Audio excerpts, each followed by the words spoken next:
Hi listeners, welcome back to the Indra Aziz Show. Show di mana kita membahas tentang musik, kehidupan, dan segala sesuatu yang menginspirasi. Dalam episode kali ini, kita akan kedatangan seorang pemain bass dan juga produser untuk banyak artis besar.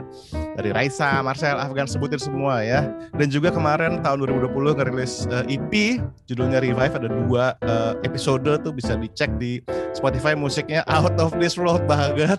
Yang mana keluar dari mainstream yang biasanya kita dengar. Nah, siapa sih orangnya? Yaitu sahabat gue, namanya Rishanda Singgih. Kita akan ngobrol sama dia. Halo, Chanda. Halo. Nah, Halo, Jis. Lo kenapa sih dipanggilnya Sanip? Wah, long story. Long story. Zaman SMA ya. Ya mungkin termasuk itu juga nanti bakal kita obrolin kenapa jadi Sanip ya. Tapi yang pasti banyak yang mau gue obrolin ke lo. Dan gue pengen juga buat listeners nih yang mendengarkan sekarang, mereka bisa mendapatkan banyak inspirasi dari cerita lo nih. Nah, gue tuh kemarin, gue lagi main Twitter kan, terus tiba-tiba lo nge-tweet beberapa series di mana salah satunya lo bilang kayak, wah gila dulunya gue gak kebayang bisa ngelakuin ini, tapi kayak sampai. Nah, gue yakin banyak listener sekarang yang lagi dengerin juga punya pemikiran yang kayak gitu, kayak iya ya, gue tuh one day pengen banget deh ngelakuin ini, dan ternyata lo salah satu contoh yang di musik sudah berhasil melakukan itu gitu ya. So, hal pertama yang mau gue tanyain mungkin ya, untuk menginspirasi musisi-musisi muda ini, tentunya kita mulai dari awal nih ya. Mungkin dari kenapa lo dipanggil Sanip sama awalnya lo memulai karir di musik dan juga di produser gitu. Awalnya gue dipanggil Sanip tuh karena ya kan gue dulu dari kecil, dari lahir itu tinggalnya di Andara, kalau lo tahu. Andara tuh sekitar Cinere situlah. Oke. Jadi gue kalau main tuh selain di sekolah ya, gue di situ mainnya sama anak-anak kampung aja, anak-anak kampung gitu. Kan ke bawah gue ngomongnya di Betawi-Betawi gitu, terus sama temen di sekolah gue, nggak pantas lu namanya Shanda, udah Sanip aja, Sanip. Jadi gitu. Oke. Ternyata simple ya alasannya. Ya. Luar biasa, sampai sekarang berarti ya dipakai ya, luar biasa. Oke. Gitu. Terus apa tadi awal mula bermusik? Awal mula bermusik lu tuh dari sekolah kah atau dari kapan sih, Ndak? Gua awal main itu kelas 5 SD. 5 SD? Kelas 4 sebenarnya. Kelas 4 itu gua mulai main gitar karena abang kakak gua les gitar. Jadi gue suka ngambil gitarnya, belajar sendiri gitu, belajar denger lagu terus ngeliat chord itu kayak gimana gitu, ngeliatin abang gue main terus gue ikutin. Tapi karena abang gue udah main gitar kan waktu itu, terus bokap, kamu mau coba bass nggak gitu, akhirnya dibeliin bass. Nah mulai kelas 5 itu tuh belajar Kelas 5 main bass. SD lo belajar main bass? Belajar sendiri tapi ya. Oke, tapi di keluarga lo musik tuh gimana? Sangat penggemar musik sih, Sangat ya? Dari kecil emang udah dengerin musik banget. Bokap kan denger segala macam tuh, bokap dengerin dari yang jazz yang standar, tradisional, terus yang sampai Brazilian jazz gitu dengerin, terus Beatles, Queen, semua dengerin bokap. Emang seneng musik gitu. Jadi gue emang dari kecil udah denger yang beragam musik, Genesis segala dengerin. Dan lo suka waktu itu? Suka. Gue sangat-sangat, gue emang ya karena kan dulu diantar sekolah, diantar di mobil, udah pasti dengar kaset segala macam gitu. Jadi suka aja sama, udah langsung suka, emang suka musik gitu. Dari TK pun gue juga udah mimpin paduan suara TK. Serius? Ada yang kayak gitu-gitu dari TK. Gitu. Terus kelas 5 itu dibeliin bass.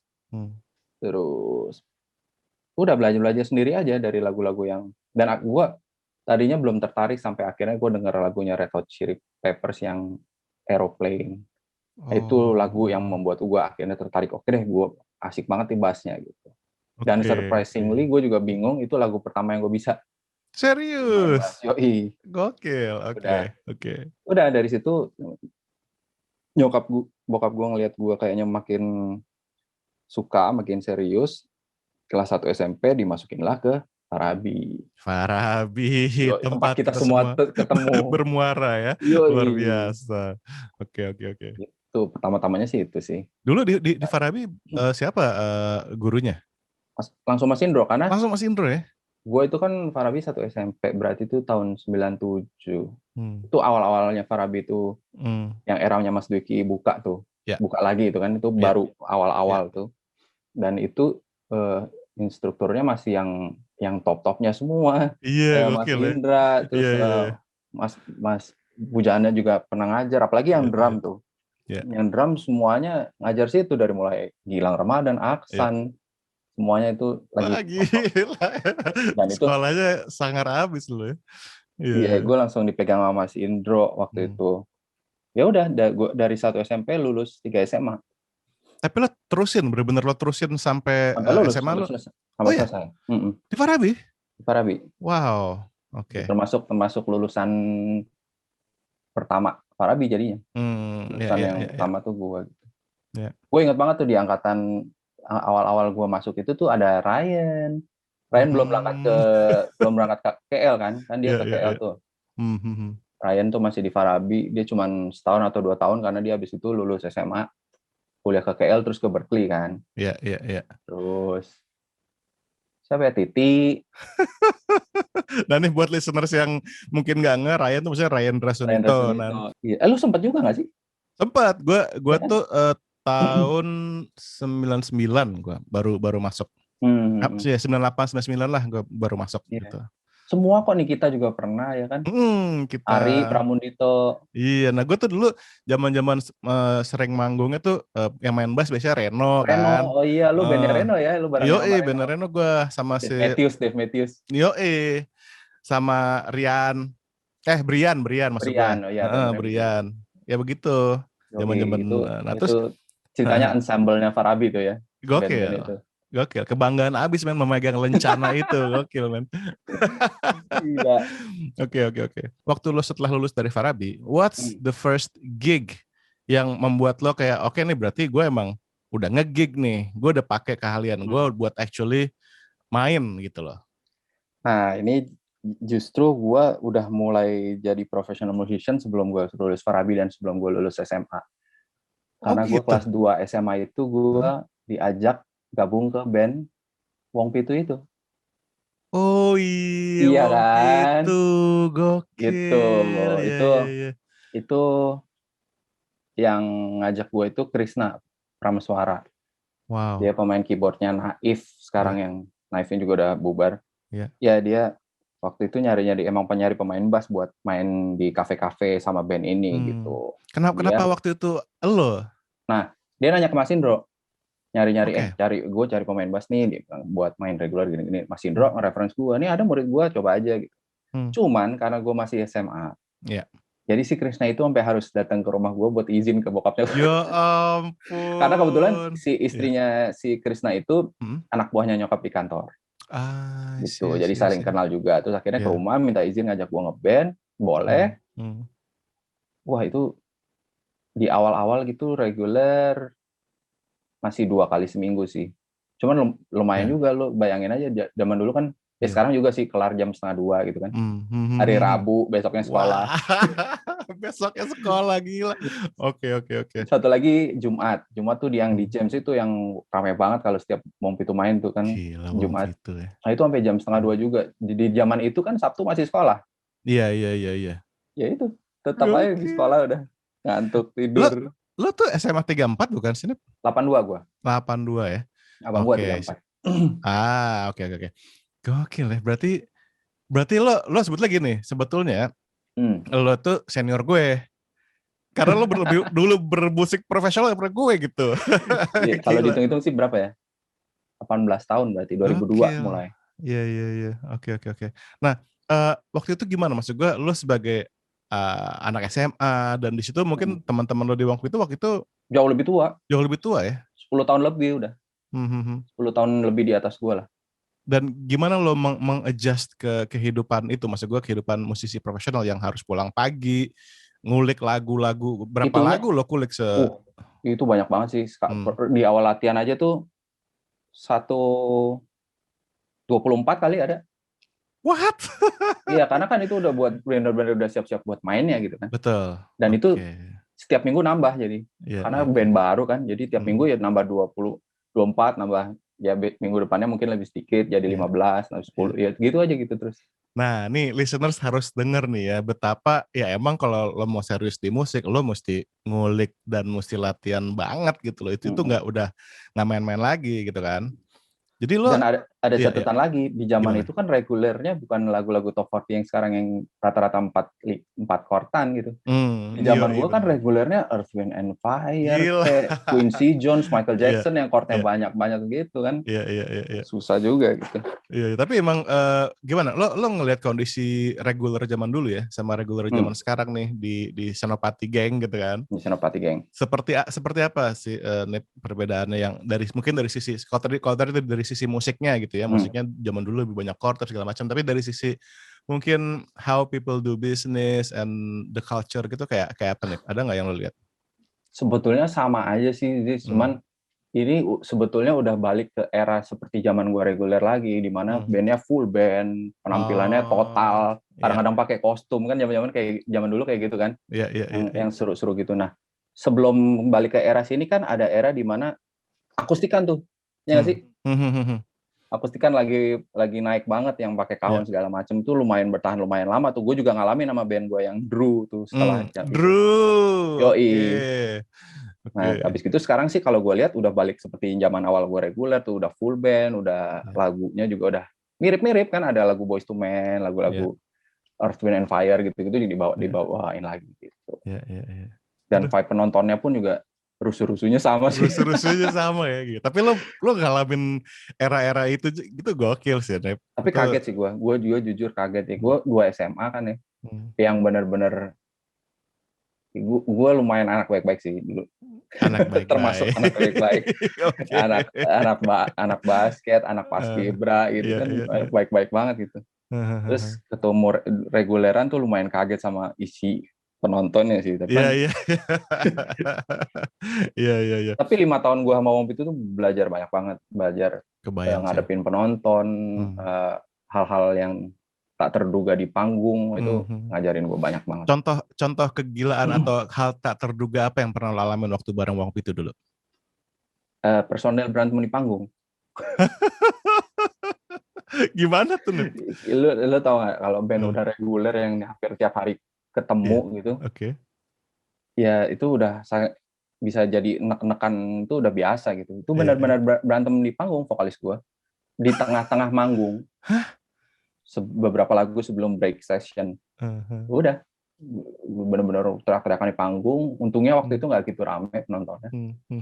Udah itu gue lumayan kaget banget sebagai anak ABG gitu ya, 17 tahun ngeliat kejadian itu.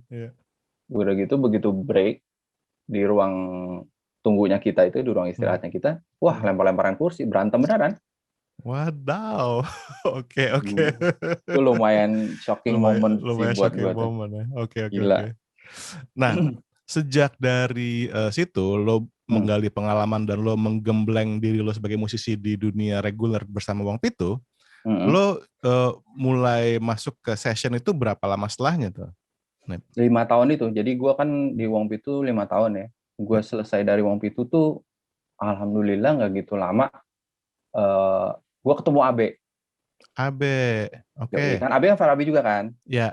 Abe itu Farabi. Gue ketemu Abe di Java Jazz. Dia bilang, "Wih, apa kabar lu?" Karena gue dulu di Farabi lumayan deket juga sama Abe gitu. Tapi udah lama gak ketemu di Java Jazz itu. Terus ngobrol-ngobrol, lu mau nggak main buat Marcel? Gitu. Ya udah, itu pertama kali gue balik ke reguler lagi itu sama gue ketemu Handi sama Mono. Handi mana nih? Ramadan Handi, Ramadan Handi, oke, ya. Sama Mono tuh gue ketemu lagi di acara apa gitu, terus mereka ngajakin, gabung yuk di Bass Attack. Bass Attack itu yang kayak ensemble bass gitu, yang isinya Mono, Handi, Jawanya Malik, sama Berry. Waktu itu 4, akhirnya gue diajak gabung jadi berlima. Biasanya yang main drum Ryan Sunito tuh. Udah, akhirnya gue gabung di situ. Nah dari situ gue main sama Park Drive karena Berry udah nggak di Park Drive dan Mono udah menuju Alexa tuh waktu itu. Jadi gue bisa main sama Park Drive, session lagi. Ya dari situlah jadi gue yang gara-gara ketemu Abe sama ketemu Mono itu sih gue session. Nah itu buat listeners juga ya. Ini pentingnya kalau misalnya kita tuh katakan gini ya, kita kan dari awal misalkan gue sama Chandra juga kita di Farabi, tapi menurut gue intinya Farabi tuh lebih ke network ya nggak sih? Ini Betul banget. ketika lo punya network yang cukup luas di bidang musik, lo tuh bisa berbagai kemungkinan yang datang gitu. Kayak tadi lo dari Wong Pitu terus jadi session di Marcel kayak gitu, dan akhirnya dari Marcel tuh lo udah segala macem jenis. Waktu itu kalau abis gitu nggak lama setelah itu setahunan lah, Mas Indro minta gantiin gue di Magenta. Karena Mas Indro udah mulai sibuk sama solo ininya dia kan, solo projectnya dia gitu. Dia minta gantiin gue di Magenta. Udah deh, jadi itu lumayan berurutan tuh. Alhamdulillah sih. Gue pikir karena gue nggak nyiapin apa-apa waktu gue keluar dari Wong Pitu. Itu gue pengen keluar karena benar-benar gue udah nggak kuat aja di situ. Setelah 5 tahun akhirnya gue nggak mikir apa-apa, nggak mikirin gue udah main di mana, udah yang penting gue keluar dulu. Ya untungnya ketemu orang-orang itu. Gimana lo menyesuaikan perbedaan main bersama band sama main di orkes? Menurutku sih kebetulan orkesnya kan orkes pop juga ya, pop juga. Jadi band gue juga band pop juga gitu, jadi nggak jauh beda. Cuman baca aja kalau Mas Andi itu kebetulan partitur buat Mas Andi Rianto itu part buat bass itu benar-benar not. Kan ada yang lead sheet ya, ada yang lead sheet kan, ada yang chord gitu. Nggak, kalau Mas Andi selalu not dari dulu. Wow. Dan ternyata gue tuh ditawarin sama gantiin Mas Indro tuh waktu itu udah 3 kali. Tapi gue selalu bilang nggak bisa. Ya ada yang satu memang gue kena nggak bisa, tapi 2 yang lain itu karena gue takut. Gue nggak bisa baca gitu. Gue lupa aja, gue udah lama nggak baca kan gitu. Akhirnya yang tawaran keempat gue ya udah deh gue iyain. Ternyata ke-recall sendiri walaupun udah lama nggak dipakai gitu ya. Ke-recall sendiri aja begitu udah diharapin di lo ya paling lo nyesuaiin sendiri kayak gini. Nyesuaiin sedikit gitu bentar, habis gitu udah ke-recall aja sendiri. Tanpa gue sadari gitu, padahal udah lama nggak gue pakai kan, gue les Farabi udah beberapa tahun sebelumnya gitu. Ya, berarti ternyata kepake ya, Nep, ternyata kepake untuk menangani. Tolong ya para listeners yang lagi dengerin sekarang ya, ternyata kepake loh. Selain networknya, pelajaran juga, maksudnya itu kan sebagai apa ya, sebagai standar ya buat orang musisi untuk terjun ke dunia profesional ya kan. Betul. Apalagi kalau mau jadi pemain session gitu. Nah itu karena yang ngajak lu bukan hanya bisa teman-teman les lo waktu itu, tapi guru lu juga bisa ya kayak Mas Indro kan. Iya. Ternyata guru lu juga bisa mereferensi lo gitu kayak gitu.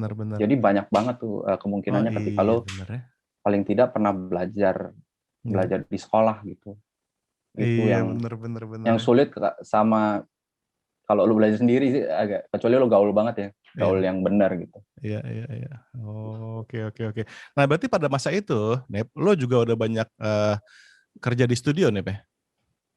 Gua mulai kerja di studio setelah Wong Pitu udah pernah rekaman kan, 1 album. Setelah era Wong Pitu itu di session gue mulai rekaman pas gue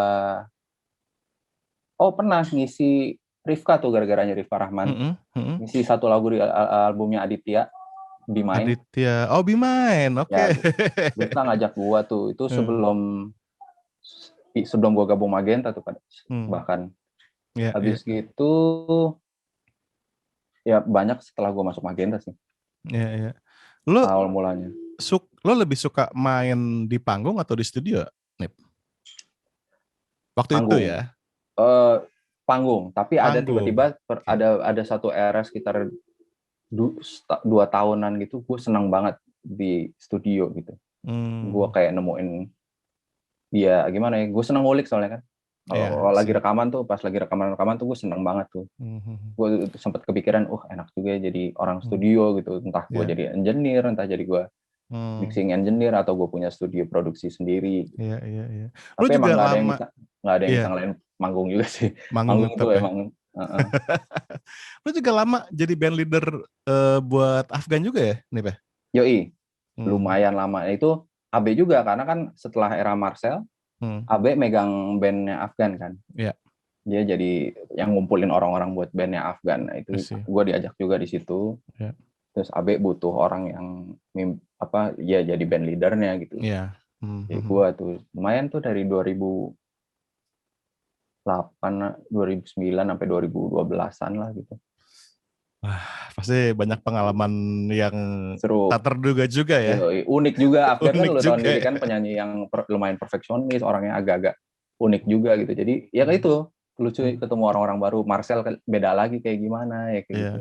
Selalu dapat pelajaran-pelajaran baru. Menyesuaikan lagi. Menyesuaikan lagi ya. Bahkan waktu itu juga lo waktu sama Afgan bahkan Drum Section tuh punya nama sendiri ya, band tuh punya nama sendiri ya. Gandarians. Karena AB. Karena di studio AB. Karena di studio latihannya AB. di situ. Luar biasa. Ceritain dong Nip ke para listeners yang lagi dengerin nih, ada pengalaman apa yang tak terlupakan kalau lo lagi main sama orang-orang yang fansnya bejibun itu gitu. Pengalaman paling gak lupaan tuh kalau kita main-main di kayak benar-benar tempat yang terbuka banget, entah di stadion, waktu itu di Surabaya sama Afgan tuh di stadion apa gitu, gede banget dan full.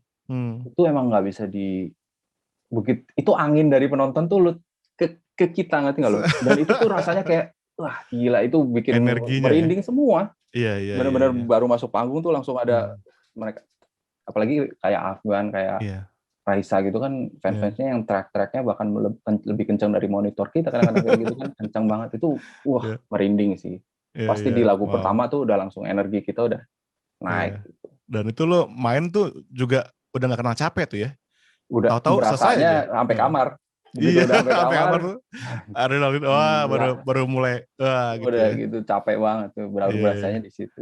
Tapi di zaman itu sampai kamar capek bentar ganti baju makan lagi tuh. Langsung makan lagi. Asli kuliner itu udah pasti. Kuliner ya. Plus lo kan juga pakai koreo ya, Nih. Zaman Afgan ya. Zaman Afgan Korea. Joget-joget, yoi. Gokil. Wah, seru banget itu siapa yang bikin koreonya?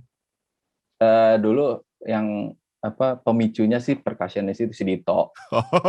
Dia kan nggak bisa diem kan, kayak cacing aja udah. Iya. Udah dari awalnya dia sendiri tuh yang asik sendiri, lama-lama ya udah dikonsepin deh kita bikin Korea di lagu-lagu ini gitu. Udah. Luar biasa. Oke, nah sekarang nih gue mau nanya nih.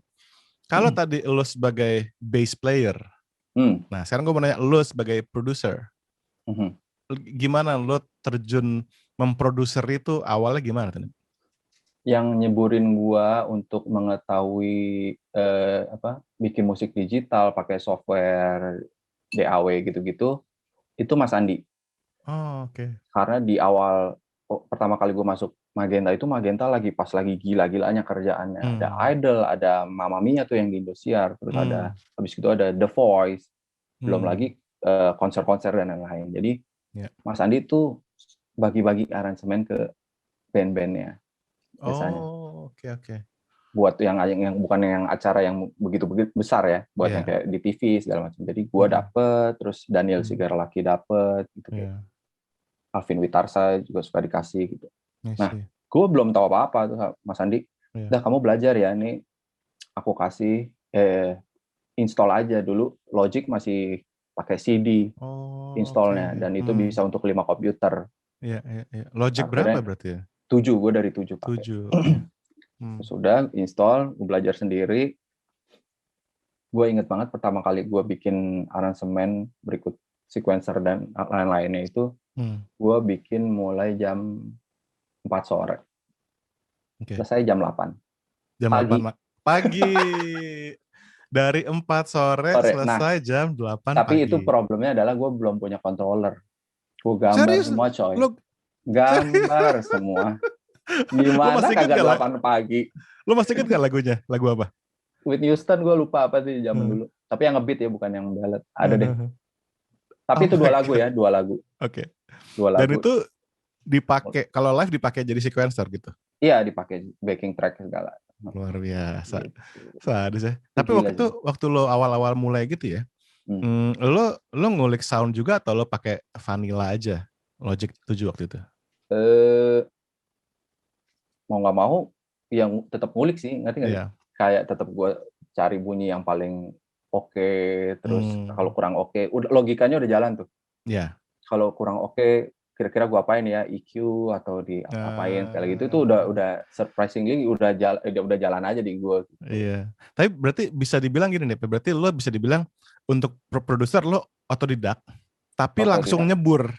Langsung kecebur, diceburin. Diceburin ya. Yoi. Dan bisa dibilang mentor lo saat itu ya Mas Andi. Mas Andi Rianto.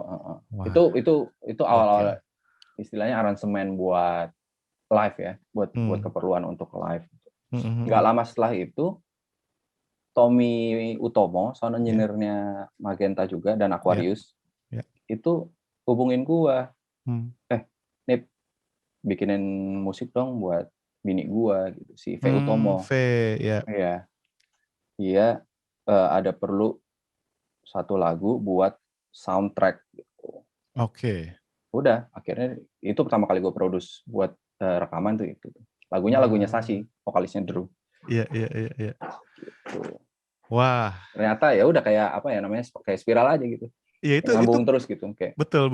Itu berjalan aja terus ya, ketemu orang ini, dapat ide dapat kesempatan yang ini kebukanya. Jadi maksud gue kadang-kadang yang penting lo memulai, lo punya network, lo punya skill, dan sisanya ya pasti tanggung jawab sisanya. Tanggung jawab. Betul. Ketika tanggung jawab lo bagus, lo ngerjakan dengan baik kan pasti lanjut terus tuh, udah kayak bola salju aja. Betul. Nyambung terus gitu. Nah ini poin yang bagus banget, Nip. Maksud gue ketika lo sebut tanggung jawab ya, karena gue juga merasa gitu bahwa betapa pentingnya lo punya tanggung jawab di dunia karir musik ini. Begitu lo mess up sekali, hilang. Gila ya, Nip. Bisa jadi hilang. Baliknya susah kalau nggak. Gila. Kalaupun balik susah gitu. Iya. Nah ini listeners yang lo semua mesti pahamin gitu. Bahwa ya apalagi dunia musik kita itu doang ya Nip orangnya. Banyak kalau yang gue sempat ngajar juga kan, ada era-era gue ngajar di Farabi juga. Itu gue nggak kuat ngajar, gue berhenti karena banyak murid yang kepengen langsung jadi. Murid yang kepengen langsung jadi. Langsung pengen minta diajarin ini, pengen langsung jadi, pengen kayak gini-gini. Ngerti nggak? Gue agak-agak sedih karena, lo nggak tahu prosesnya coy. Ini gila loh, gue ada kayak gitu. Nah itu yang tadi tanggung jawab tuh kaitannya sama itu kan. Iya. Karena lu belum tentu bisa ngejar sampai sini kalau lu nggak ikutin yang sebelumnya gitu. Benar. Kalau lu udah iyain satu kerjaan kan ya udah lu berarti siap mau nggak mau. Nah, kalau lu udah iyain tapi lu kelewat beberapa proses kayak misalnya lu nggak bisa baca not balok, ternyata lu dapat gig-nya yang lu harus baca, kelar. Nggak dipanggil lagi. Itu benar-benar memaknai ya tanggung jawab lo kalau mau terjun ke dunia musik yang katanya keras ini ya, Nip ya. Keras banget. Sekarang gue mau nanya nih, Nip. Gue mau nanya nih. Lo sekarang ini itu lebih hati lo nih lebih berat sessionist atau produser nih, Nip? Nggak bisa gue pisah sih, gue tetap dua-duanya. Karena gue masih senang main, tapi di sisi lain gue senang bikin juga. Jadi nggak bisa, dua-duanya bareng sih. Karena di saat gue produksi pasti gue main juga. Ngerti nggak? Iya, benar. Kalau gue misalnya lagi produce orang, pasti gue juga yang main isi bassnya gitu kan. Itu hitungannya gue produksi dan sessionistnya gue juga. Jadi dua-duanya pasti jalan sih. Iya. Tapi manggung tetap manggung balik ke tadi lagi, tetap kalau untuk hitungannya manggung itu nggak ada yang ngalahin, gue masih tetap manggung di gue live show tuh masih tetap yang nomor satunya gue. Nah ini menarik nih karena gini, lo kan demen banget manggung, lo demen banget main, tapi lo juga nulis, bikin aransemen, nge-produce, nge-band leader, plus lo juga ada The Rising sekarang. Artinya lo kan mesti ngurus paperwork, lo mesti ngurus bisnis, Nip. Nah, sekarang pertanyaan gue, mungkin lo bisa share kayak kiat-kiat lo buat anak muda nih, ketika mereka mikir, gue mau main musik, mereka tuh harus ngerti bisnis juga nggak sih, Nip? Harus. Paling nggak bisnis dari sisi lo harus tahu patokan harga. Jangan sampai lo ngancurin harga. Jangan sampai lo hancurin harga, oke. Yoi. Kayak gitu, itu penting banget tuh. Udah pasti jadi bahan omongan dan bikin sebel orang aja. Kalau lo ngancurin harga tuh lo pasti udah bikin sebel orang gitu. Paling nggak lo harus tahu harganya. Dan kalau lo nggak ada bayangan, lo cari orang yang tahu. Banyak kok yang mau bantu gitu. Gue juga akhirnya The Rising itu pakai ada orang yang biasa sama Mas Topati juga, Mas Wahyu, Mas Yudi. gue banyak nanya sama dia sampai dia akhirnya ngirimin gue sheetnya dia. Ini hitungannya kurang lebih gambaran kayak gini nih. Habis itu dari situ lu lihat eventnya aja, kalau dia memang kira-kira budgetnya nggak segitu, ya lu terserah lu hanya lu yang bisa hitung harganya kira-kira berapa, Nah, ini apa aja yang mau penting nih. dipotong. Penting Penting banget. nih, ngomongin duit nih penting kalau kita mau berkarir di musik ya. Kan gue mau nanya nih, mungkin nih pertanyaannya agak sensitif, tapi lo pernah nggak dalam karir lo bermusik itu pernah ada masalah sama duit? Zaman ngopi itu duit kita dibawa kabur manajer, standar lah ya. Wow. Kenapa selalu ada kasus kayak gitu ya, Nip? Gue juga nggak ngerti. Maksud gue gini ya, lu nyuri duit 100 juta itu kan kecil, coy. Ngerti nggak? Itu paling cuman bisa kepake, kalau yang gue tahu orang itu gaya hidupnya gimana, setahun juga habis. 100 juta lo ngapain sih? Lo bawa kabur. Kecuali MM-an ya nggak, bukan berarti boleh gitu. Kecuali ngerti nggak lo? Rata-rata kan manajer nyurinya cuma ratusan juta gitu. Itu kecil loh hitungannya. Dan lo pasti ketangkap. Betul. Kayak gitu-gitu orang kayak nggak ada puas-puasnya. Hai Kak, ntar ya. Hai. Lucu banget sih. Hai. Ya, dan dengan begitu mereka merusak hubungan mereka ke orang banyak dan juga karir mereka ya nggak sih? Asli. Karir tapi mereka masih juga terjadi aja, gila ya. Makanya gue juga bingung. Oke, Nip, dari duit nih, Nip. Sekarang gue mau gerak ke rilisan lo terakhir tahun lalu. Sebenarnya dibilang tahun lalu juga ya masih dekat ya kan? Ya, belum setahun gitu. Gue pengen lo cerita soal Revive. Itu kan ada dua, kenapa dua part sih, Nip? Karena gue, ini ceritanya pandemi itu yang membuat gue bikin itu sebetulnya. Menyelesaikan akhirnya kerjaan, sesuatu yang gue belum bisa kerjaan karena gue kebanyakan ngurusin orang. Iya. Ngerti nggak? Jadi di saat awal pandemi lumayan gue masih ada sisa-sisa kerjaan yang dari sebelum pandemi. Jadi begitu itu kelar, gue langsung kayaknya gue harus begitu kelar dan begitu gue udah ngebaca bahwa pandemi ini masih lama. Masih lama, oke. Jadi gue akhirnya ya udah deh, gue kayaknya emang harus nyelesain ini gitu. Akhirnya gue selesaiin.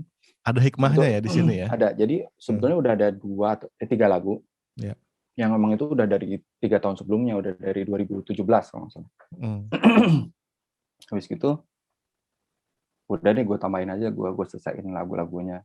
Yang lain gitu gue bikin lagi sampai akhirnya jadi 12 lagu. Jadi ini masih ada 1 part lagi sih sebelum keluar. Oh gitu. Oke. Nah berarti mulai dari tahun berapa lo mulai Revive ini? Kecuali 3 lagu yang udah jadi dari 2017 itu, sisanya gue bikin dalam waktu sebulan 2 bulan itu. Oh oke. Bener-bener ini ya, bener-bener inspirasi datang saat itu, lo kerjain, lo hajar gitu ya, mumpung lagi kondisinya. Dan gue pada saat gue bikin 1 lagu gitu, gue langsung kebayang, ini ada si dia nih di sini. Makanya ada Adra, ada siapa lagi? Ada Iga Masardi kan, ada Gerald Situmorang, ada Ade Averi, ada Tommy Pratomo. Gitu. Emang gue udah kebayang pada saat gue mulai bikin lagu, terus gue udah masuk part tertentu, gue udah ngebayangin, oh nih kayaknya seru nih, ada dia gitu. Makanya gue selalu tulis di judulnya featuring siapa gitu, karena kalau nggak ada dia, nggak ada lagunya gitu. Berarti lo emang waktu lo bikin, lo juga udah kebayang nih soundnya dia banget nih.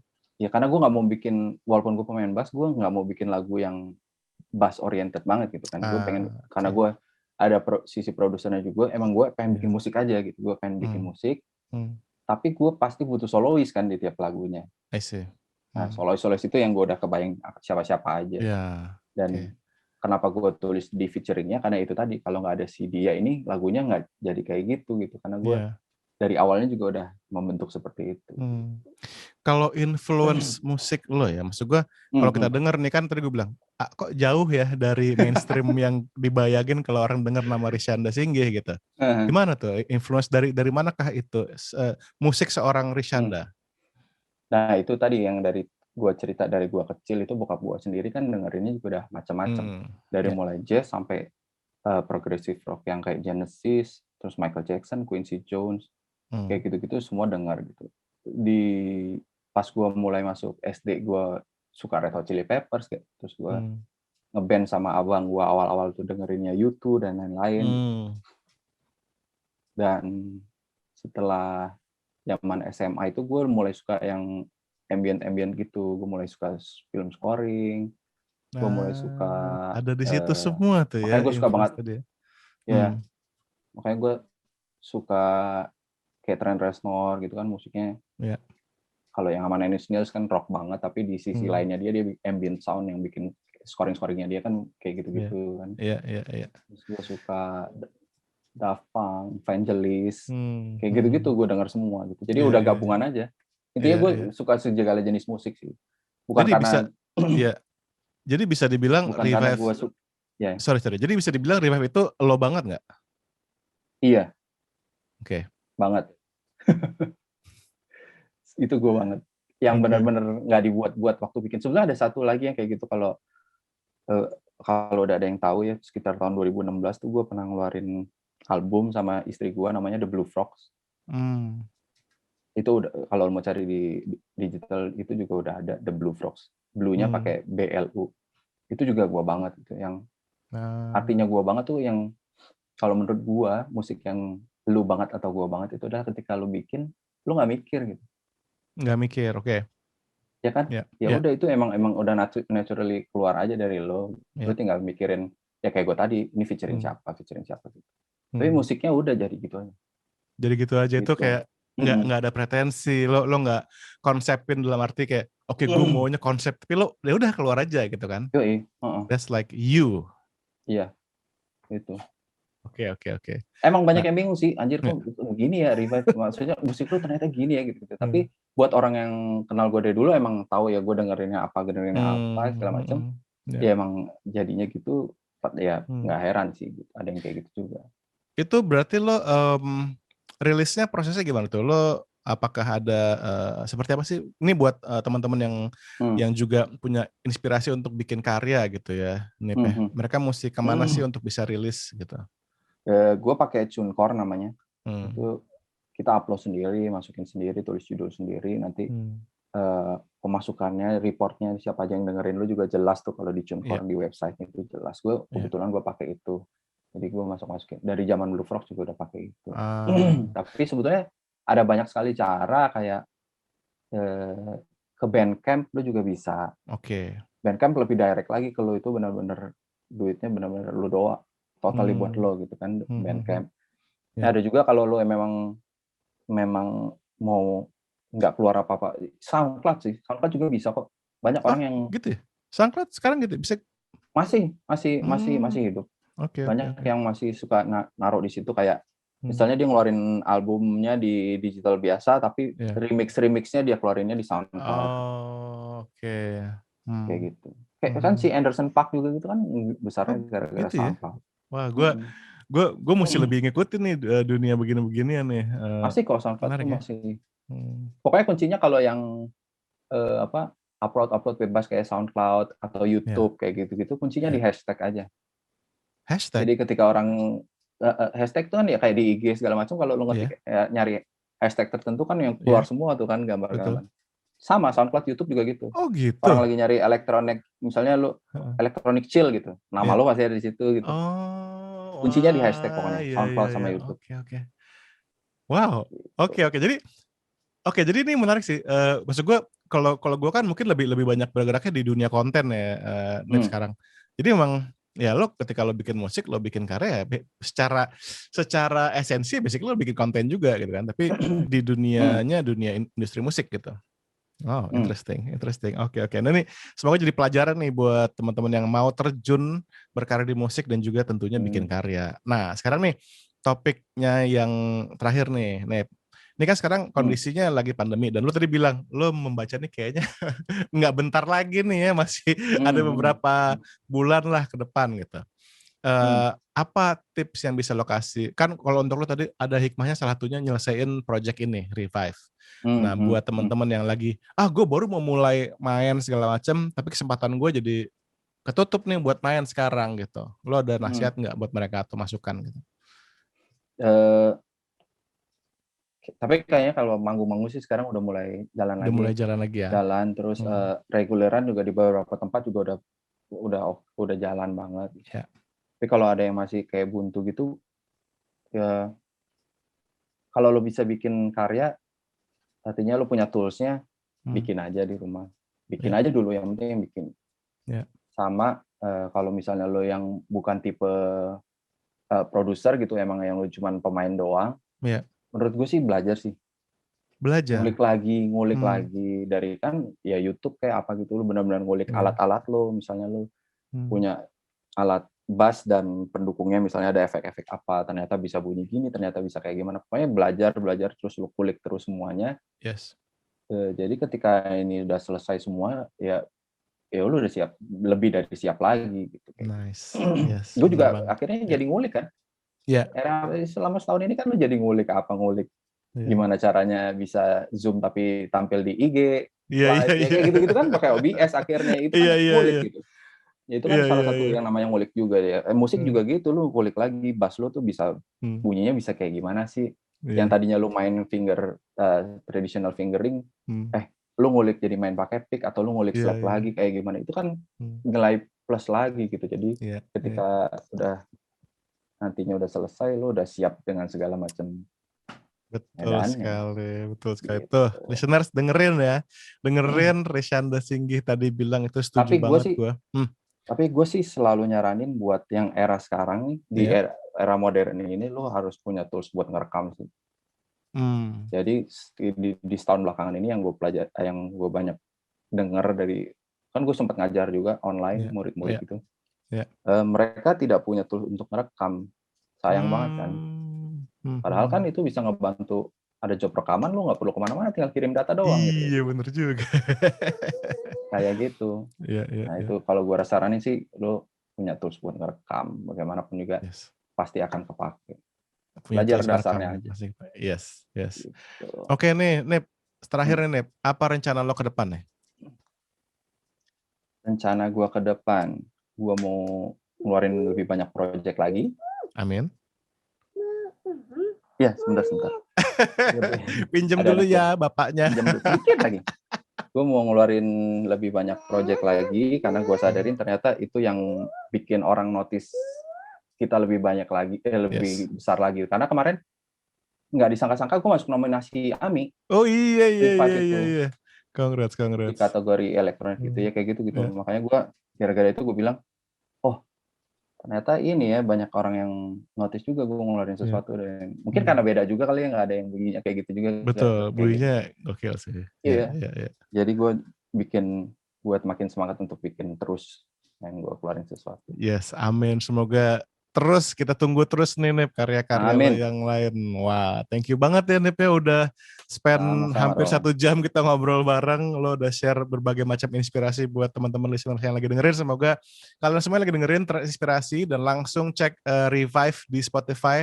Nantikan yang part 3 ya, Nip. Yoi. Oke, kapan tuh, Nip? Ya, April mungkin. April ya, amin. Semoga lancar semuanya. Amin. Oke, thank you Sanip udah sharing sama kita.